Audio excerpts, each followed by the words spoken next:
My name is Maggie. I'd been solely focused on my work without any romantic entanglements until the age of 28.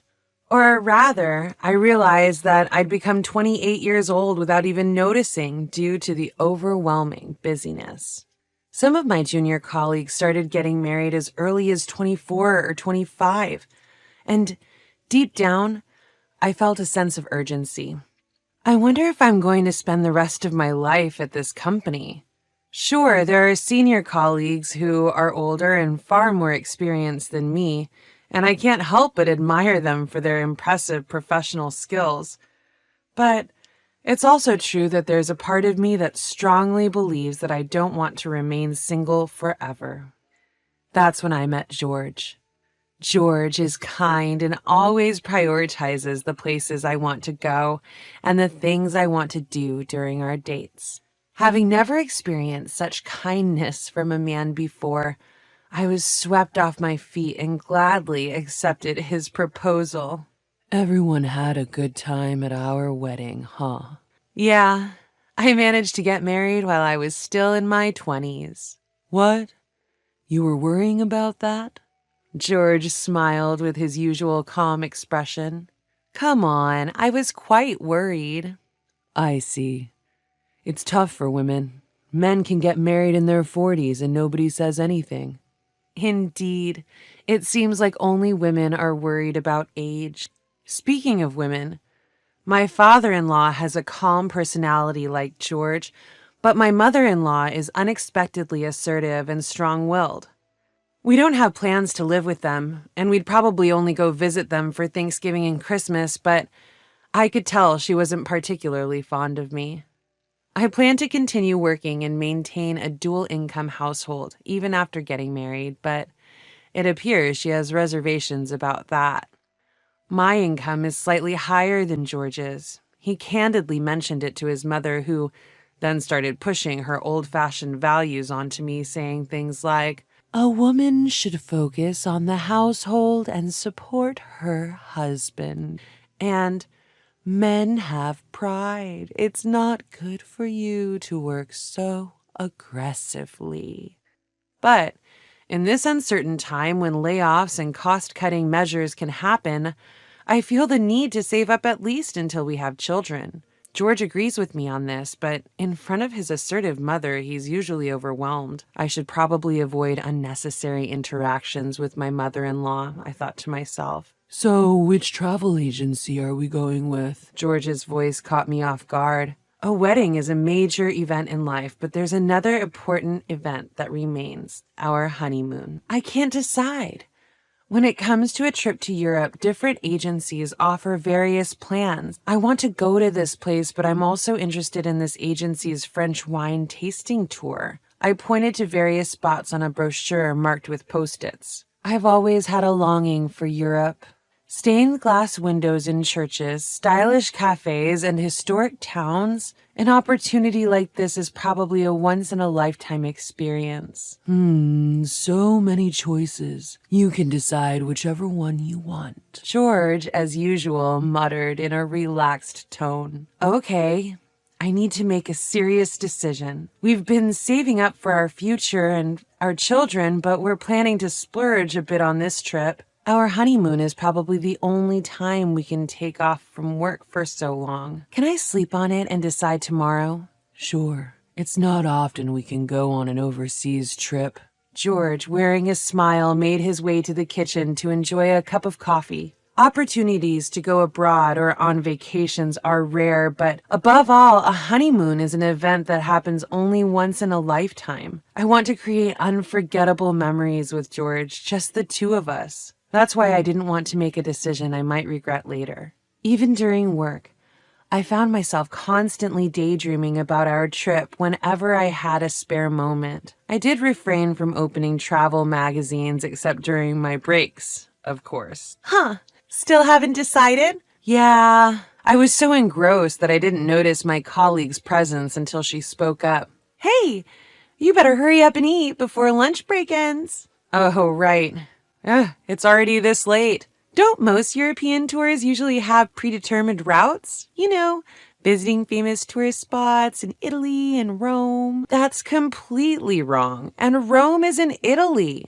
My colleague laughed and gave me a teasing look. Must be tough being a happy girl in love. Requesting time off is a whole process, and so I need to choose a travel agency soon. You're quite the contemplative lady, aren't you? I didn't pay much attention to my colleagues' teasing at the time. I was too caught up in planning this milestone in my life. Make sure you do your job responsibly, too, will you? I'm giving you the time off, after all, my boss said, as if seeing right through me.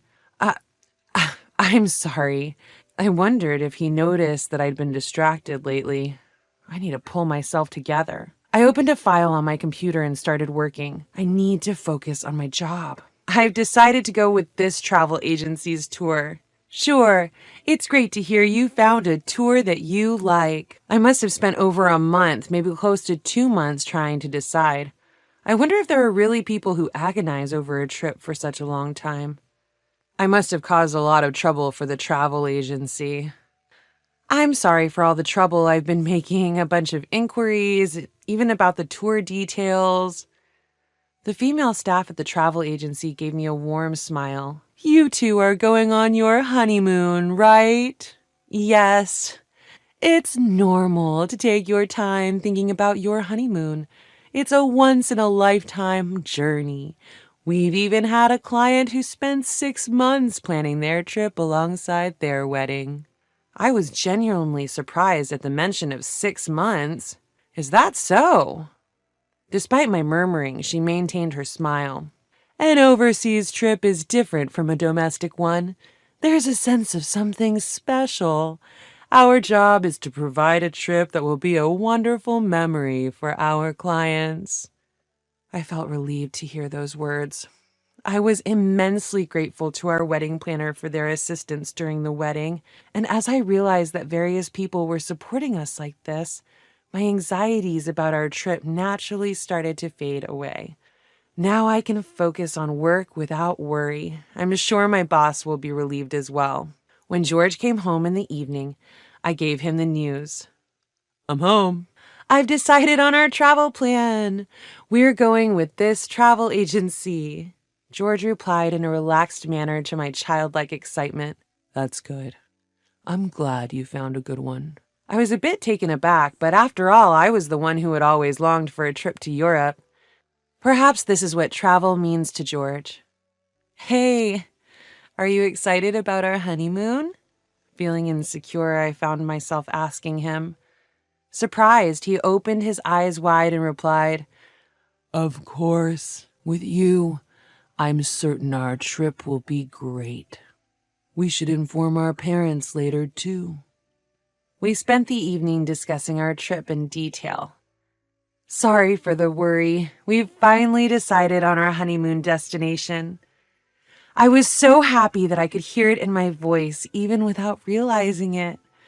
My boss, sensing my excitement, said with a relieved expression, Oh, good. I'm counting on you until the trip, then. He also handed me some extra paperwork. I didn't even mind the extra work. I was that excited.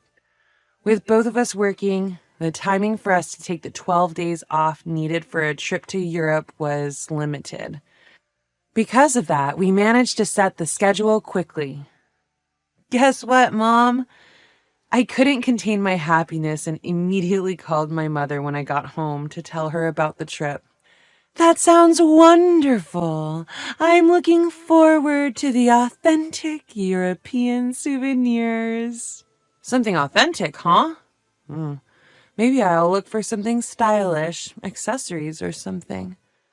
My mother seemed ready to happily send me off on my trip. All I had to do was pack. I've always loved packing for trips. I should also check the weather of the places we're going.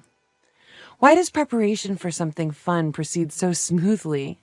Unlike me, who's impatient, George, with his relaxed personality, seems to take his time with his travel preparations. A week before our trip, both of us had finished packing. Hey, can we buy a new suitcase? I was taken aback by George's sudden question. Suitcase? What's wrong with the one we have? Wait, are we going to repack everything? In response to my rapid-fire questions, George murmured, Well, not quite. I was thinking of preparing an additional new suitcase. It's true that the suitcase we have is of medium size and there's not much space left once we pack 2 people's changes of clothes and other necessary items, including a folding umbrella for the trip. We should have enough space to fit souvenirs for our parents and work colleagues, but if I come across a lovely antique or something, I might end up wanting to buy it. That might be a good idea. We could use one more. When we have to carry them, you and I can each hold one. Yeah, thank you. I was genuinely happy that George showed interest, as he rarely voiced his opinions during our wedding planning or previous trips. And then it was the day before our honeymoon. I felt my heart race with excitement as I realized that tomorrow was finally the day of departure. What if I can't sleep tonight? But it would be a shame to feel sleepy during the trip. While I was preoccupied with such thoughts, I heard the doorknob turn. I'm home. Hey, I'm worried I won't be able to sleep tonight because I'm so excited. George? George, with a solemn look on his face, started to speak. What could he want to talk about the day before our trip? There should be no issues with our passports or documents. What's up? He began speaking. About my parents, Then a shocking phrase slipped out of his mouth. I was planning to ask you to take care of my parents' plane tickets, but I forgot.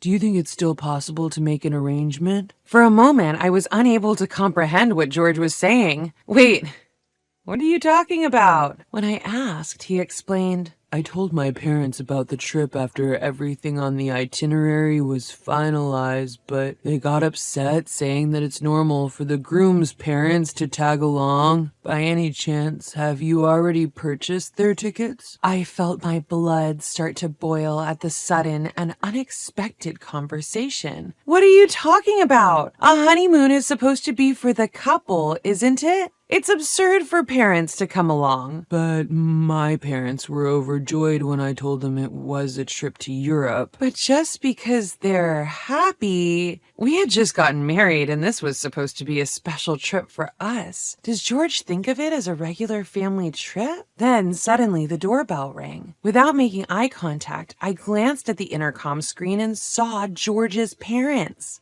Contrary to my shock, George casually responded through the intercom. I'll open it now. And quickly let them into the living room. Sorry to barge in like this. In my mother-in-law's hand was a bag stuffed full of luggage. Mother-in-law? Taking advantage of my stunned silence, my mother-in-law kept talking. A Boston bag might not be suitable for a flight. We heard you guys prepared a suitcase for us. The suitcase was for them? I felt a sense of weakness wash over me. As I looked at George, he had an expression as if this was all to be expected. I don't want to argue with my in-laws, but I couldn't back down on this matter either. After all, we had spent so much time planning this honeymoon. Plus, there's no way we could get additional tickets at this point, and I verified online that the tour bookings are already completely booked. This is our honeymoon, you know. But my mother-in-law answered in a very matter-of-fact manner. So what? George wasn't taken aback either. My father-in-law was standing behind my mother-in-law holding a huge amount of luggage. A honeymoon is usually just for the couple. In response to this, my mother-in-law replied, Didn't you come to marry into this family? It's only natural that a wife serve her husband's family, isn't it? I understand if it's a family trip, I would gladly go on the trip with the two of you, but a honeymoon is different. Honeymoons and family trips are the same thing. Then how was it when you went on your honeymoon? I was gradually getting irritated, but my mother-in-law, with a triumphant look on her face, responded, At that time, my mother-in-law had a bad leg. It's a daughter-in-law's duty not to push her too hard, isn't it? So you didn't take your mother-in-law on your honeymoon, did you? My mother-in-law was clearly displeased. I knew this would happen the moment I decided to stand my ground. What a difficult girl. We packed with excitement for our trip to Europe, you know. Excitement for our trip to Europe. Just hearing those words made all the struggles and joys I had experienced rush through me, and I couldn't help but feel tears welling up. Hey, Maggie, isn't it okay if they come? I heard George's voice coming from beside me. The more the merrier. If tomorrow doesn't work out, we can cancel and look for a place for the four of us. Huh? As I looked back in astonishment, my mother-in-law joined in with a mix of laughter. That's right. Oh, I have an idea. How about changing it to a trip to Paris? I want to brag about it to my friends. Her words even made me feel dizzy. I'm holding back because I have my own pride, but to be honest, I feel like bursting into tears right now. Before I knew it, as if weighed down by my mother-in-law's pressure, I found myself sitting on the floor. Then, from above my head came a totally unexpected sentence. It was from George. I had no idea you hated my parents so much. Huh? Looking up, I saw him looking down at me with a stunned face. My mother-in-law also chimed in. That's right. It's terrible.